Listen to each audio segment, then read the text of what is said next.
You ask Tiger to solve.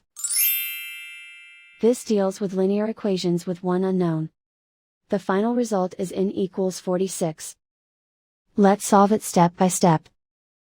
Group all constants on the right side of the equation. Add 21 over 2 to both sides.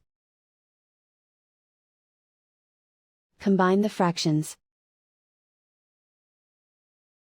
Combine the numerators.